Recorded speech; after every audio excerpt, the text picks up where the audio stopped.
nos diz o seguinte: filhinhos, vocês pertencem a Deus e já venceram os falsos profetas, pois o espírito que está em vocês é maior do que o espírito que está no mundo. Eles pertencem a este mundo, portanto falam do ponto de vista do mundo, e o mundo os ouve.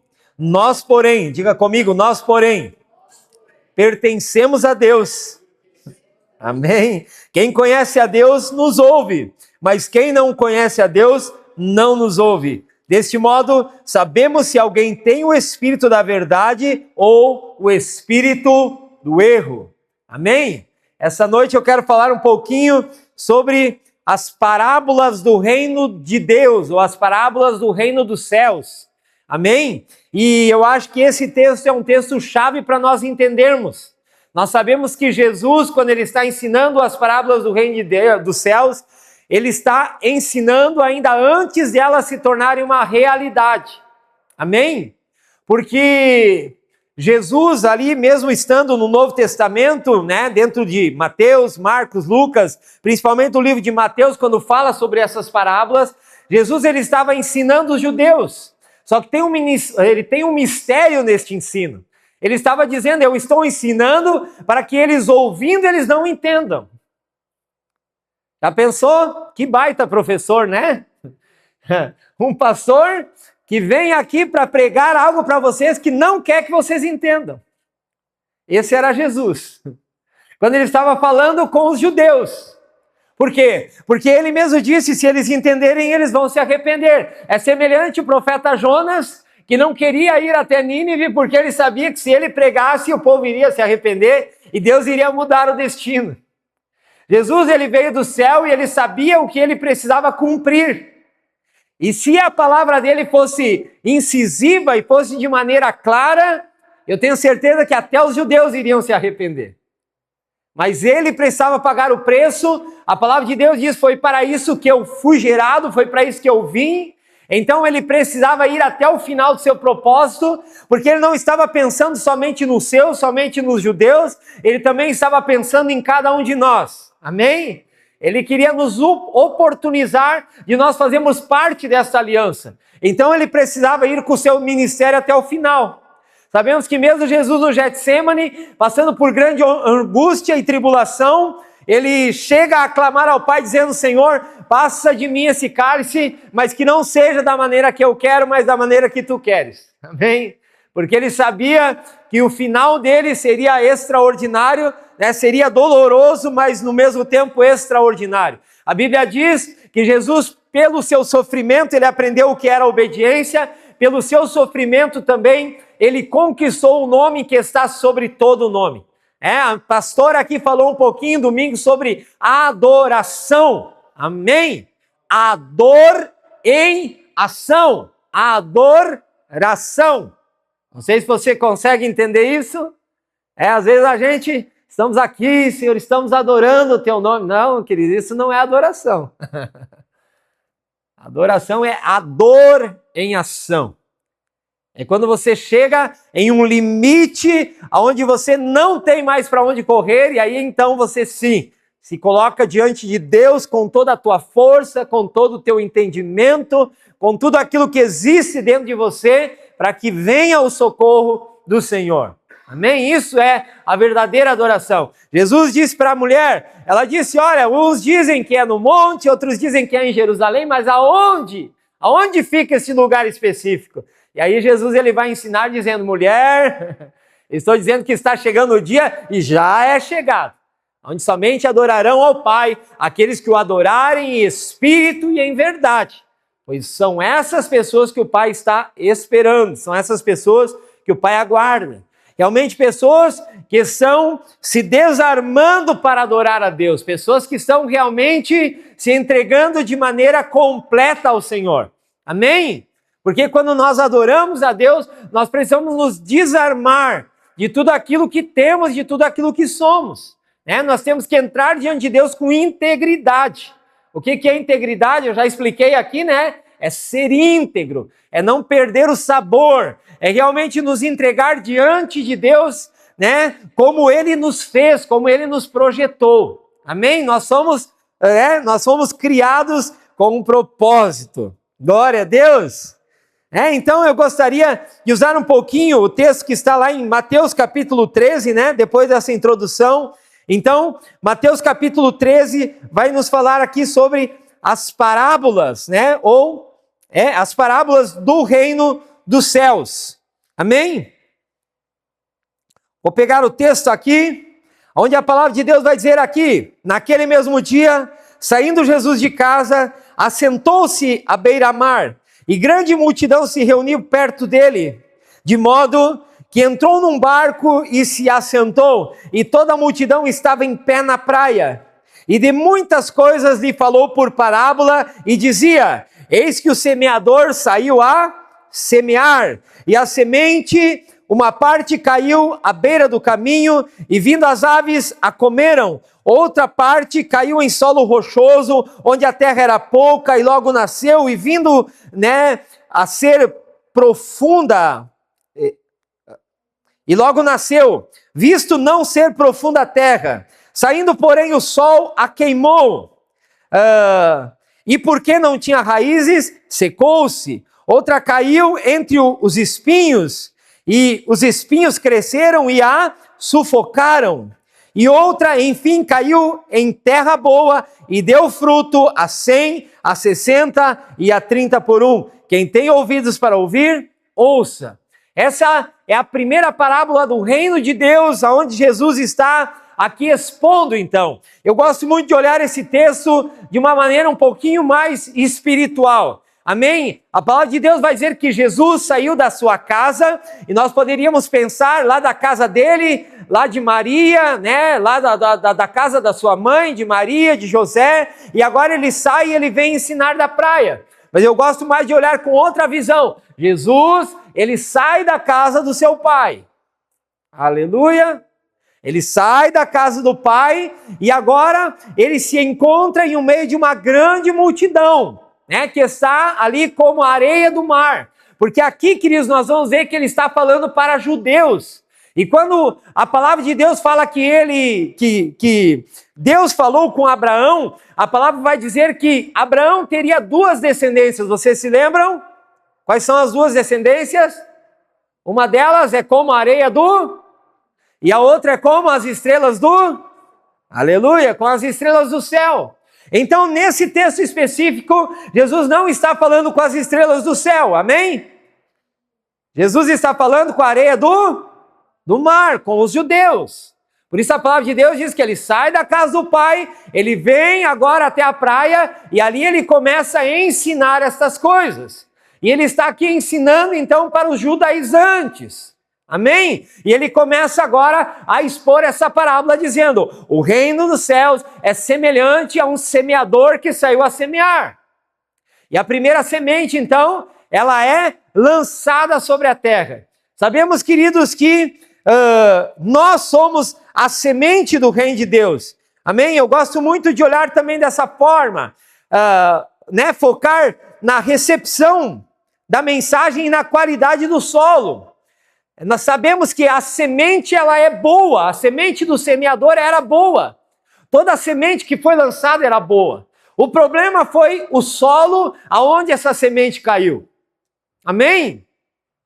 Então nós precisamos preparar a nossa terra para receber a semente, a palavra de Deus. Aleluia! O grande problema não está na semente, o grande problema está na terra que está recebendo a semente. Quantas vezes nós somos aquela terra dura, aquela terra seca, Ou nós somos aquele local rochoso, onde a terra é rasa. E muitas vezes, queridos, a semente do reino nasce. Eu já tenho visto muitas pessoas nascerem muito rapidamente e morrerem muito rapidamente. A minha mulher aqui, a pastora Márcia, ela falou esse final de semana também, sobre 2 tipos de fé. A fé convicta e a fé... Vamos ver se vocês estavam ligados no culto, A fé convicta e a fé convencida.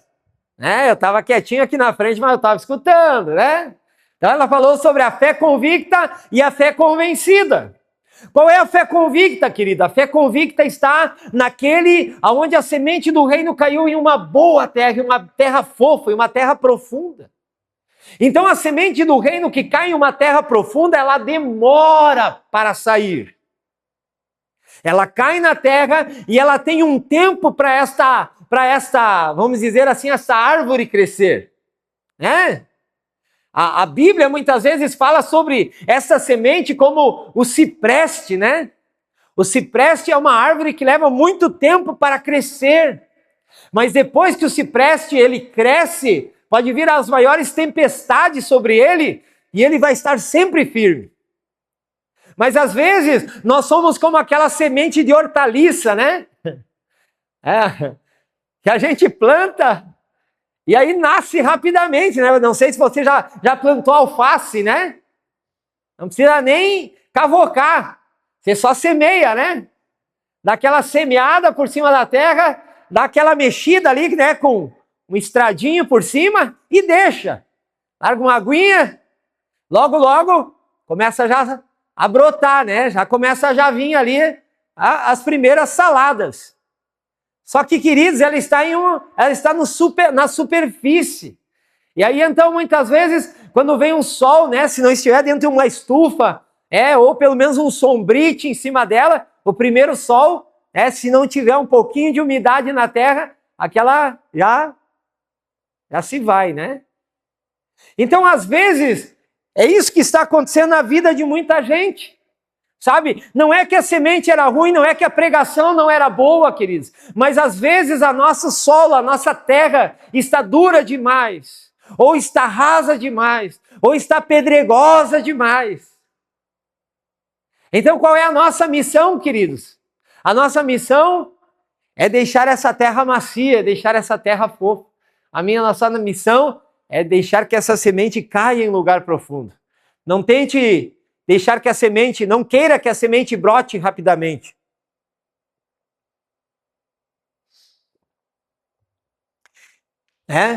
Eu prefiro aquela pessoa que demora para se converter. Mas quando se converte verdadeiramente. Já existem outros, né? Não, pastor, estou contigo, pastor. Estou contigo. Estou contigo até a primeira guerra. Estou contigo até o primeiro levante. Logo, vai embora. Quem realmente está conosco, queridos? Ele está firmado na rocha. E como disse a pastora Márcia, não tem uma fé convencida, tem uma fé convicta. Deu certo? Eu adoro ao Senhor. Deu errado? Continuo adorando ao Senhor. Continuo exaltando ao Senhor. Porque muitos, queridos, estão se relacionando com Deus como um Deus mordomo, que está ali para te servir, para fazer o que você quer. Mas nem sempre aquilo que nós queremos é aquilo que Deus tem para nós. E eu entendo que existem sonhos que foi Deus que colocou no nosso coração. E dentro desses sonhos que Deus colocou no nosso coração, queridos, nós já temos o sim e o amém. Glória a Deus. Mas existem outros sonhos que são nossos. Como eu falei, né? Eu queria ser aviador. O meu último pensamento era ser pastor de uma igreja local. Só que aquele era o meu sonho. Mas o sonho de Deus era outro. Então Deus às vezes precisa frustrar alguns sonhos nossos para que a gente possa viver os sonhos dele. Só que os sonhos dele são melhores. Amém? Os sonhos deles são maiores e melhores. Aqui nós vamos ver, né, no mínimo 3 parábolas do reino de Deus que fala sobre expansão. A primeira, então, é essa que nós lemos, que é a parábola do semeador. Ainda ali, em Mateus capítulo 3, nós vamos ver a parábola do grão de mostarda e nós vamos ver também a parábola do fermento. Então, na parábola ali do semeador, o foco, queridos, é a qualidade do solo, né? Então, a parábola do semeador está focada na qualidade do solo. Qual é o solo que nós estamos colocando a nossa fé? A segunda agora está falando sobre o grão de mostarda. Se você tiver fé do tamanho de um grão de mostarda, e eu acho que eu expliquei aqui na semana passada ou retrasada, falando que não é o tamanho do grão, queridos.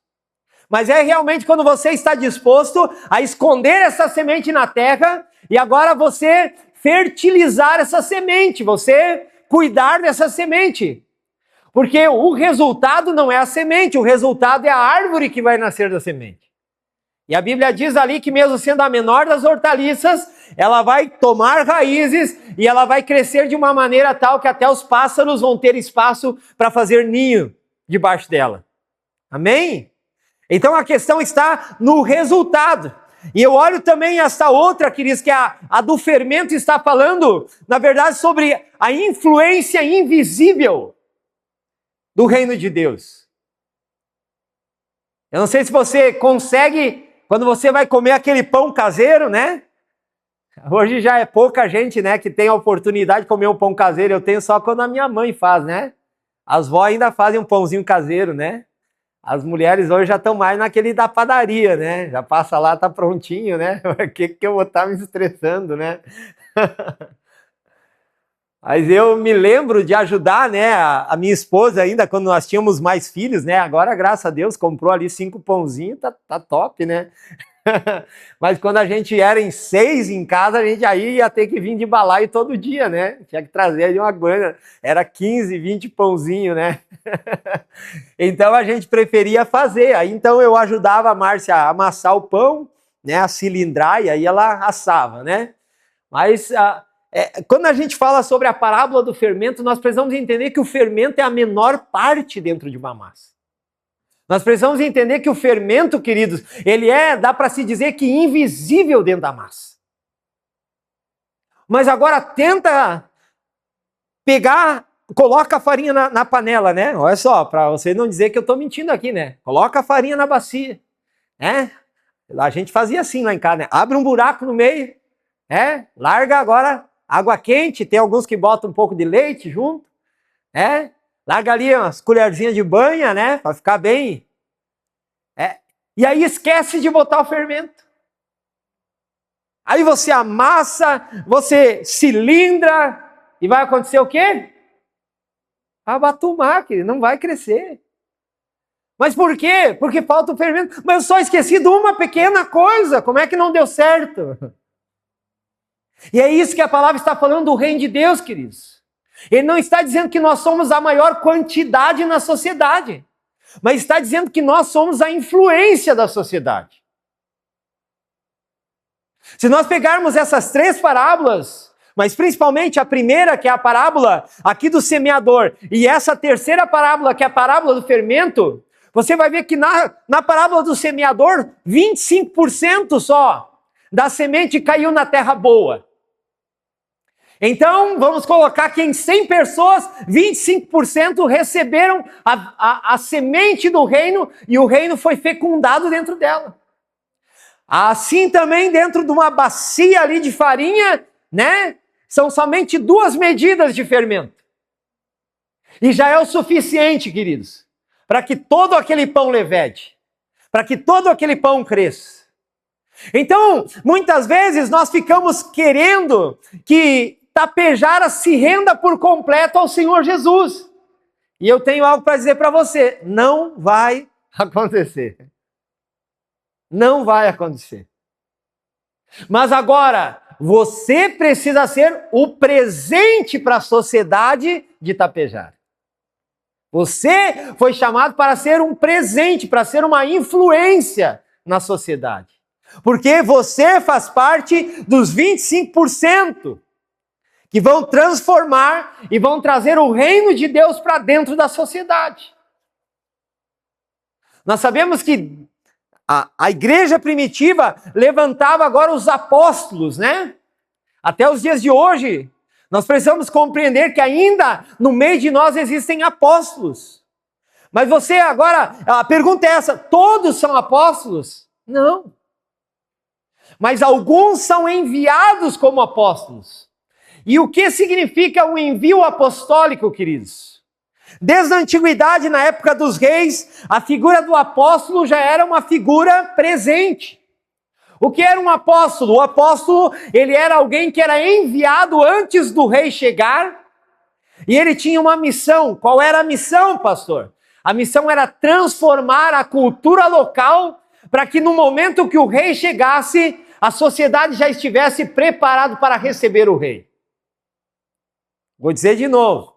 O apóstolo é enviado na frente, preparando o caminho, preparando a sociedade, mudando a cultura da sociedade, para que no momento que o rei chegasse, a sociedade já estivesse preparada para receber o rei.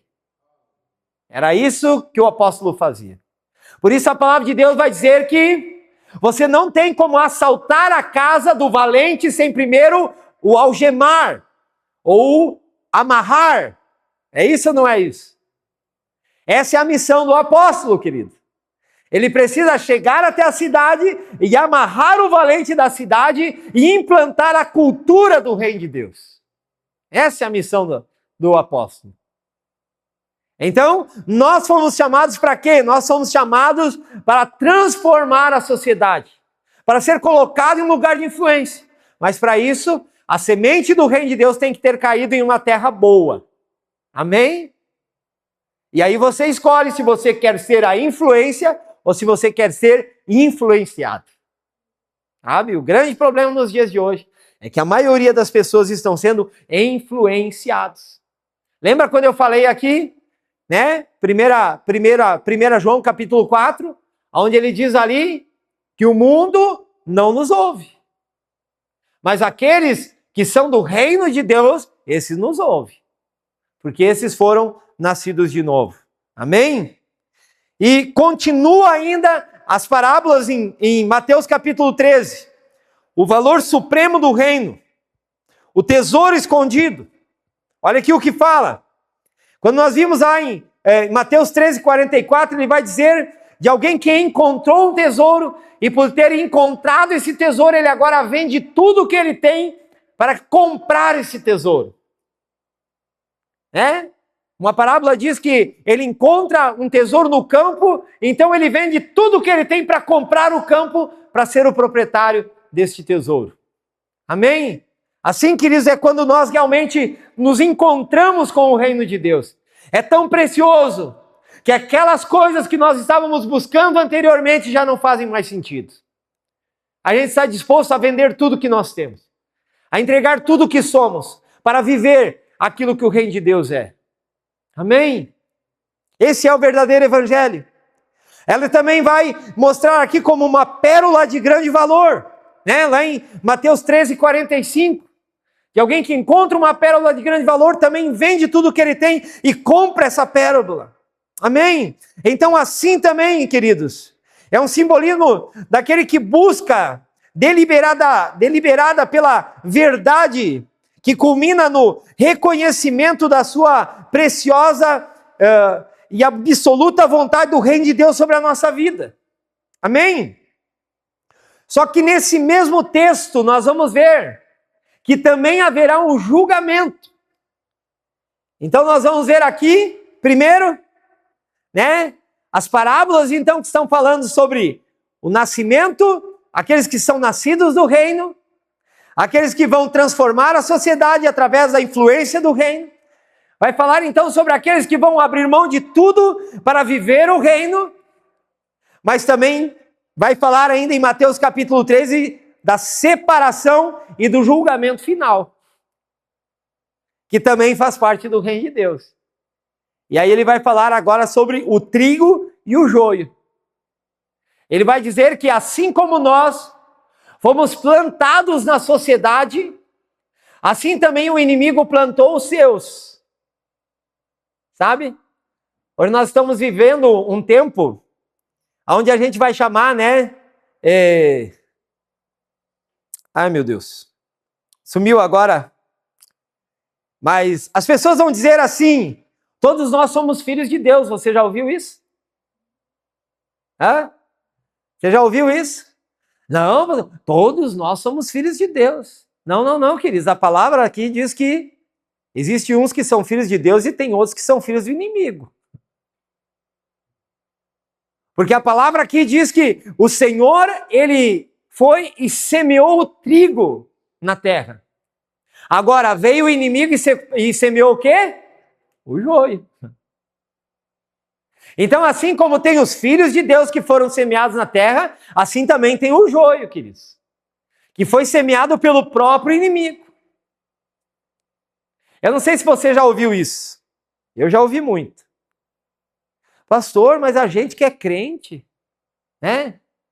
A gente quer ter um filho, parece que é tão difícil. Tem mulher que teria todas as condições assim financeiras para ter 10 filhos, queridos. E ela tenta engravidar e não consegue. Mas nós, e olha, e aquela, desculpa o termo, mas e aquela miserável daquela drogada lá, né? Tá grávida de novo.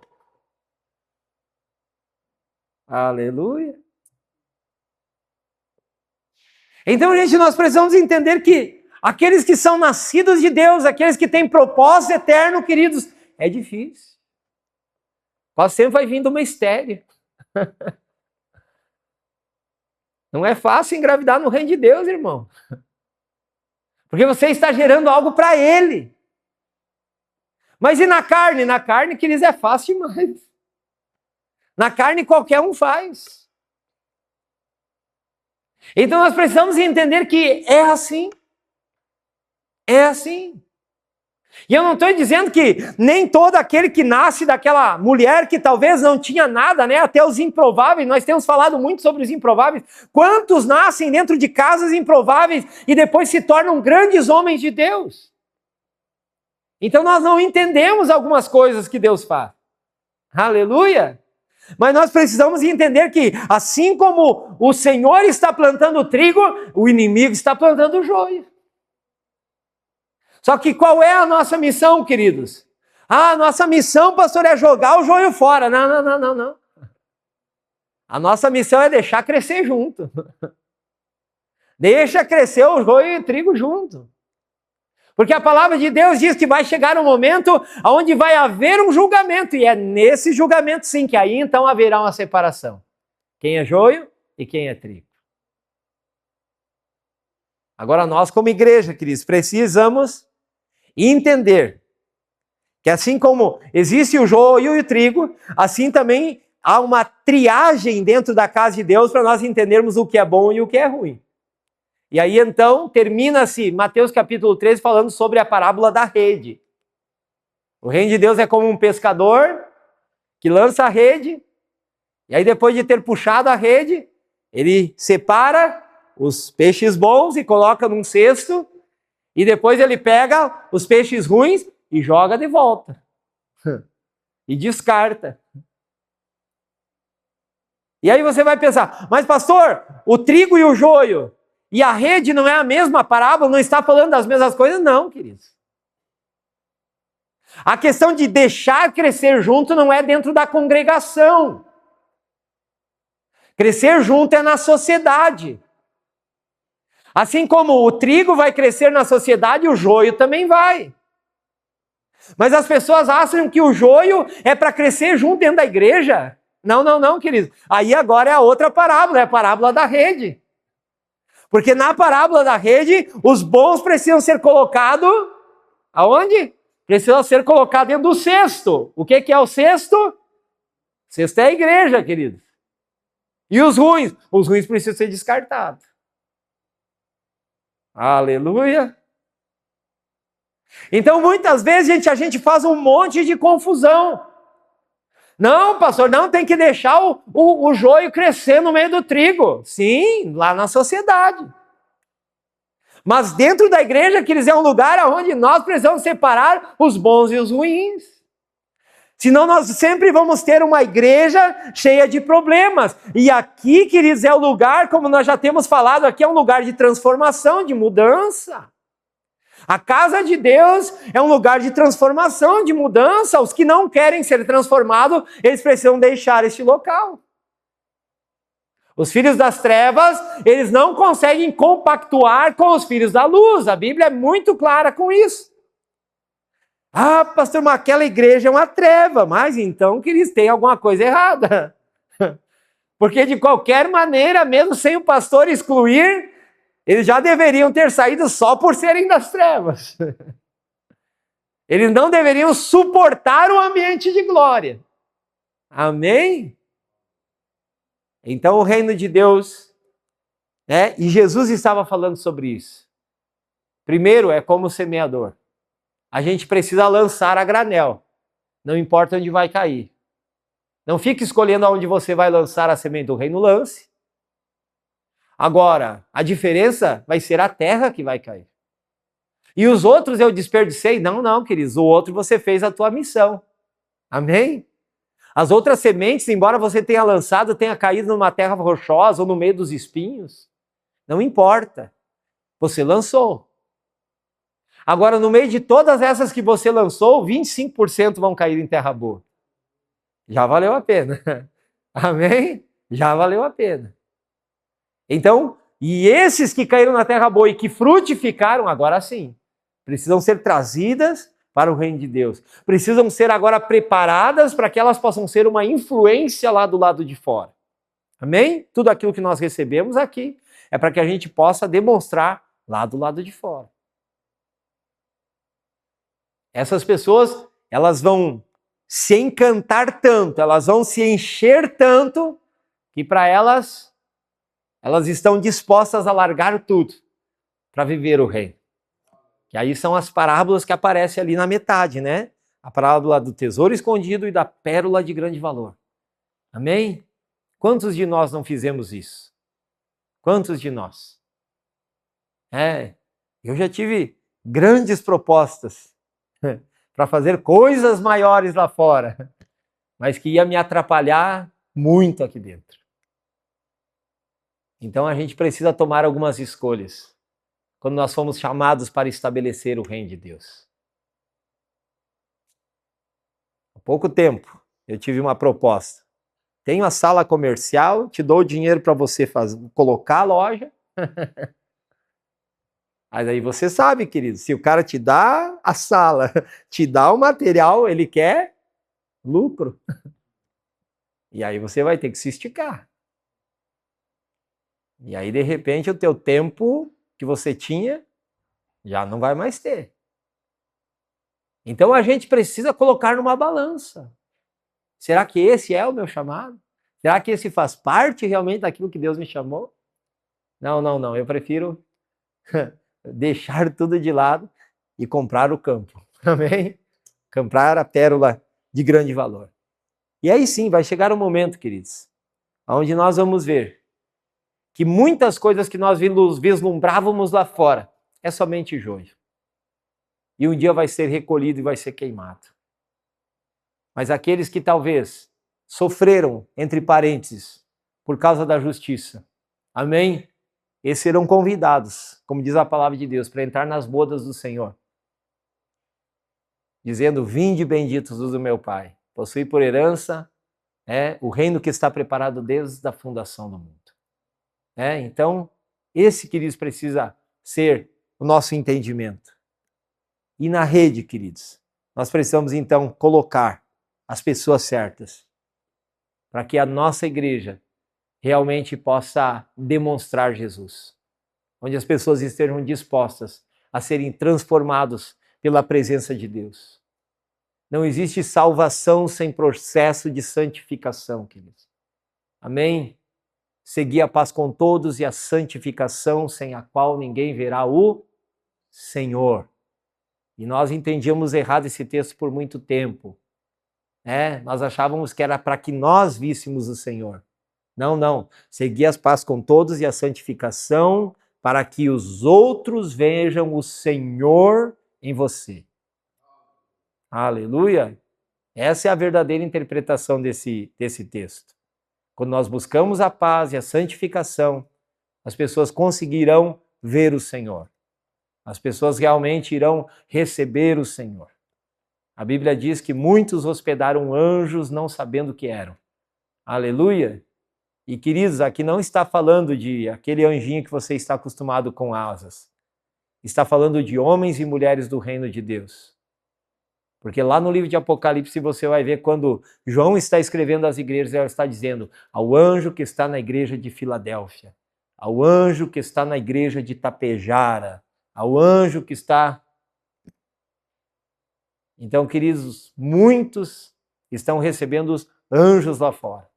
Pessoas que realmente são enviados. O que é anjos, queridos? A Bíblia diz que anjos são seres ministradores que trabalham a serviço daqueles que hão de herdar a vida eterna. Amém? Então, se você está trabalhando por aqueles que hão de herdar a vida eterna, talvez você seja um dos anjos. Aleluia!